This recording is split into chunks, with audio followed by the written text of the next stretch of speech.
يا صباح الورد والفل والياسمين على عيون احلى متابعين. ازيكم يا احلى اخوات في الدنيا؟ وحشتوني كتير كتير.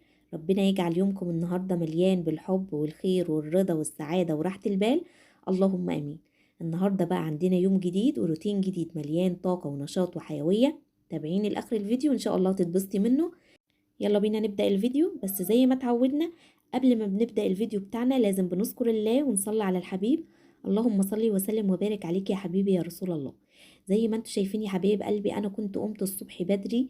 اول حاجه مسكت البلكونه بتاعتي مسحتها مسحه حلوه قوي، لان طبعا زي ما قلت لكم دايما انا على الطريق والبلكونه بتاعتي بتبقى متبهدله من التراب. فقلت بقى قبل ما انشر الهدوم بتاعتي دي امسك بقى البلكونه بتاعتي كده اكنسها وامسحها وانضفها واطلع بقى الفرش بتاعي فيها. زي ما انتوا شايفين طبعا انا كان عندي كميه من الهدوم كبيره قوي. اول حاجه نشرت الهدوم بتاعتي، انا طبعا بوريلكم دلوقتي مختصر كده عن الوضع بتاع الشقه. دي طبعا الاوضه اللي احنا بننام فيها. الاوضه طبعا متبهدله، وطبعا وريتكم الصاله. طلعت بقى البطاطين بتاعت الشمس، وقلت كمان الموكيته بتاعت المطبخ بتاعتي قلت لها بقى ايه، تعالي كده اما اطلعك في المطبخ كده اهويكي واديلك ايه تشميسه حلوه كده.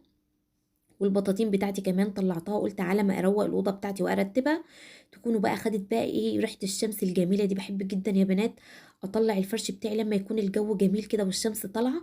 بتيجي بقى تدخليه بقى اخر النهار بتلاقي له ريحه جميله قوي ومتعقم ونضيف وحاجه كده ايه فله. قلت بقى اول حاجه فتحت طبعا الشباك بتاعي. يلا يا ست الكل، يلا يا ست البنات افتحي يلا شباكك وطلعي الطاقه السلبيه ودخلي الطاقه الايجابيه على طول. طبعا مسكت اول سرير بتاعي كده، انا كنت طفيت الكاميرا على ما افرش بقى الملايه والدفايه. طبعا شلت الدفايه نفضتها ومسكت بقى السرير بتاعي فرشته، لان طبعا بيحتاج بقى اطلع بقى اشمر ايدين ورجلين، وطبعا مش عايزين الحاجات دي تبان قدام الكاميرا. فقلت بقى كده ايه اطفي الكاميرا على ما امسك بقى السرير بتاعي كده انضفه واروقه واخليه فل. طبعا مسكت السرير التاني برضو، مسكت الدفايه بتاعته نفضتها في البلكونه اديتها تنفيضه حلوه كده. ومسكت بقى رتبت السرير وخليته بقى ايه فله، لان انا يا بنات بحب دايما اما اكون بفرش السراير بتاعتي بحب السرير يبقى مسطر. وبالذات كمان لو انت مثلا في الصيف وبتفرشي ملايه بحب دايما اخلي الملايه اللي على السرير تبقى ايه زي المكويه. خلصت السراير بتاعتي بقى، قلت اجي على الجزء بتاع الكراسي بتاعتي. اديتهم بقى تنفيضه حلوه كده. دايما بنقول اقل تراب يبان فيهم عشان هم غامقين فبنمسكهم بقى ننفضهم. همسح الترابيزه بتاعتي وهبتدي بقى اجيب ايه قبل ما احط الكراسي تاني مكانها. قلت بقى ايه اشفط تحت الكراسي كده الاول عشان لما احطها في مكانها يبقوا نضاف ومفيش بقى تحتهم اي حاجه. لان لينا بنتي بصراحه يعني استاذه كركبه زي ما بقول لكم. يعني بيبقى مثلا بصعب عليها والله لما بتلاقي الدنيا نظيفه وهي مش عامله فيها اي حاجه، يعني مش حاطه لمسه ايدها يعني بمعنى صح. مسكت بقى الكراسي بتاعتي نفضتها حطيتها مكانها، وطبعا شفطت تحتها. قلت بقى اجيب بقيه الاوضه كده. طبعا احنا عاوزين ندخل الاوضه نروقها او ننضفها، ما نطلعش منها غير ما تكون زي الفل. مسكت الاوضه بتاعتي بقى قلت ايه اشفط الموكيت بتاعها كده واخليه بقى شمعه منور. زي ما انتوا شايفين اهو يا حبايبي، كده الاوضه بتاعتي خلاص بقت فله. حاجه كده بقى ايه برو برو. زي ما انتوا شايفين اهو السراير خلاص اتروقت، وكمان الكراسي والارضيات اتشفطت خلاص الدنيا بقت فل. يلا بينا بقى ايه نعمل ايه نطلع على الصاله بتاعتنا. الجزء ده طبعا هو اللي انا بلم فيه الهدوم لما بكون نشر الهدوم وباجي المها بحطها على الكرسي ده. فكان في بقى غير لي لينا كده وهدوم خروج ليا كانت عايزه تتعلق. خدت بقى كل حاجه كده وديتها مكانها. السباته بتاعت الغسيل لسه على فكره محطوطه، انا كنت نشره الغسيل بس هتشوفوا دلوقتي ايه اللي هيحصل فيها. مسكت بقى الكراسي كده كرسي كرسي، قلت ايه اديله تنفيضه كده واظبطه. طبعا السباته صعب عليها ان هي طبعا تدخل المطبخ من غير هدوم، فقلنا بقى نلم فيها بقى كمان الهدوم اللي كانت في الصاله. مسكت بقى الملايه اللي كانت على الكرسي دي، دايما يا بنات بحطها عشان لينا بنتي بتطلع على الكرسي دوت على طول، هي دي قعدتها المفضله قدام التلفزيون، بتقعد على الايد بتاعه الكرسي ده. فبحط ملايه كده ان كانت مثلا معاها سندوتش او مثلا طالعه برجليها او كده. فالملايه دي يعني بتحمي عن الكرسي شويه، بالرغم كمان ان انا حاطه حفاظات بس برضو بحط الملايه دي. فقلت بقى كده ايه اشيلها بالمره طالما السباته كده بدل ما تخش المطبخ وهي بقى مفيش فيها حاجه. قلنا بقى نكبر بخاطرها ونحط فيها ملايه عشان نحطها في الغسال. والله العظيم يا بنات الغساله بتاعتي دي اللي يسيبها تطلع من البيت تطلع تبلغ عني. بس على مين انا ما تقلقوش، انا قافله الباب كويس قوي. قوي تعمل فيها قضيه خلع تخلع نفسها من البيت. زي ما انتم شايفين اهو. خلاص روقت الترابيزه الصغيره دي، كنت باحط عليها دايما هي ستاند التصوير، وبحط عليها مثلا اي حاجه لينا، ازازه الميه كده، عشان مش كل شويه تقول مثلا هاتي يا ماما اشرب او كده، بحطها لها على طول. جبت بقى المكنسه بتاعتي، قلت بقى ايه اشفط بقى ايه الارضيات كده. طبعا انا كنت مسكت كرسي، عدلت بقى الحفاظات بتاعته، نفضت كرسي كده، اديته تنفيضه. مسكت بقى الترابيزه بتاعتي دي نفضتها، قلت بقى ايه اشفط الارضيه، عشان زي ما بنقول دايما الجزء اللي بنمسكه بننضفه عشان ما نرجعش له تاني. خلاص خلصنا الجزء بتاع الانتريك، جينا بقى على الجزء بتاع الركنه. طبعا الشنط بتاعت لينا لمي بقى من كل حته، استيكه، قلم، برايه، كل كراسه اللي تلاقيه يعني واللي ربنا يرزقك بيه لميه من على الركنه. زي ما انتم شايفين اهوت. مسكت بقى الركنه بتاعتي، قلت اظبطها كده، قلت بقى امسك الحفاظات بتاعتها كده اظبطها. وكمان المخدات اللي عليها دي، المخدات دي عدوة لينا بنتي، يعني مستحيل تسيب حاجة في مكانها.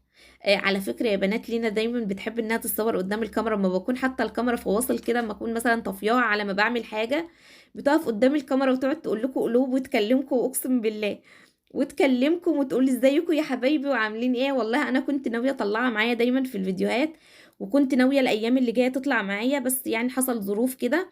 انا كنت ناويه اطلعها في اول بدايتها تبقى في عيد ميلادها، كنت عايزه اعمل لها عيد ميلاد يعني بسيط كده على قدنا، وكنت ناويه اعمله عند امي. فللاسف بقى كان ابو لينا جه، كان في ظروف كده، كان تعب وكان طلع له خراج في رجله، والحمد لله الحمد لله ربنا نجاه منه يعني باعجوبه، الحمد لله.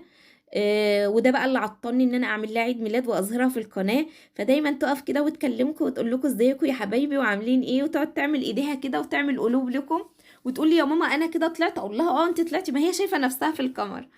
والله العظيم بتحبكم من على بعد، والله العظيم يعني مش عارفه ازيكم يا حبايبي وعاملين ايه، ويا رب دايما تكونوا بخير، كل حاجه حلوه تطلع من لين. زي ما انتم شايفين اهوت. بقى جيت بقى على الجزء بتاع اللهم صل على النبي، صلاتوا بينا على النبي يا بنات، اللهم صل وسلم وبارك عليك يا حبيبي يا رسول الله. جيت بقى على الجزء بتاع البوفيه اللي جنب الباب دوت، بمسكه بقى اديله تنفيضه كده، عشان دايما الباب مفتوح كده بيدخل عليه برضو بعد تراب. مسكته بقى المناديل بتاعته كمان نفضتها، قلت بقى ايه اي حاجه كانت عليه حطيتها في مكانها.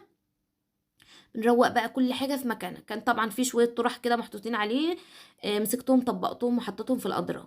هاجي بقى خلاص الدنيا راقت وكل حاجه بقت في مكانها، هنشفط الارضيات، اخر حاجه بقى تشفيط الارضيات ونخليها بقى زي الفل. يلا بقى قومي تشجعي وتشطري، ولو وراكي اي حاجه اعمليها. ولو انت اول مره تشوفيني، انا ام لينا ودي قناتي، انزلي يلا اضغطي على كلمه اشتراك اللي تحت الفيديو، وفعلي زر الجرس واضغطي على كلمة الكل، عشان كل ما انزل فيديو يوصلك بيه اشعار يا ست الكل. ولو انت متابعة معايا بقى في القناة، يلا ما تحرمنيش من لمسة ايدك الحلوة على اللايك، دوسي لايك يلا لأم لينا، اظن ام لينا تستاهل اللايك، ولا ايه رأيكم؟ ان شاء الله ان شاء الله كل شيء هتلاقوه جديد في قناتي ان شاء الله، واللي هيدخل قناتي ان شاء الله مش هيندم. زي ما انتم شايفين اهوت. طبعا شفطت كمان عند الطرقة بتاعت اللي هي ورا الباب. خلاص الدنيا رقت معايا بقت فله.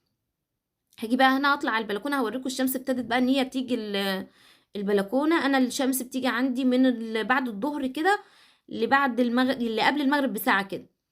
كانت الشمس بدات ان هي تيجي، بس هي مش ظاهره قوي في الكاميرا. كان يومها الجو جميل قوي، كنت مدخله البطاطين كانت جميله وريحتها حلوه قوي. بحب دايما زي ما قلت لكم ادخل بقى الحاجه متشمسه كده وتبقى لها ريحه حلوه قوي. مسكت بقى خلاص قفلت الباب بتاعي وشديت بقى الستاير بتاعتي نزلتها، خلاص كل حاجه بقت فل. هنعملي ايه بقى يا ام لينا؟ هدخل بقى على اوضه النوم بتاعتي. زي ما انا قلت لكم دايما اوضه النوم بتاعتي انا مش مستعمله بستعملها خالص، يعني يا دوبك بجيب حاجه من الدولاب، بجيب حاجه من على التسريحه، واكتر من كده مفيش. كان عندي بقى هدوم كده عايزه تتعلق في الدولاب، خاصه بيا انا وخاصه بابو لينا. مسكتها بقى علقتها، علقت طبعا العبيان بتاعتي، وطبعا علقت الجاكيت بتاع ابو لينا كمان.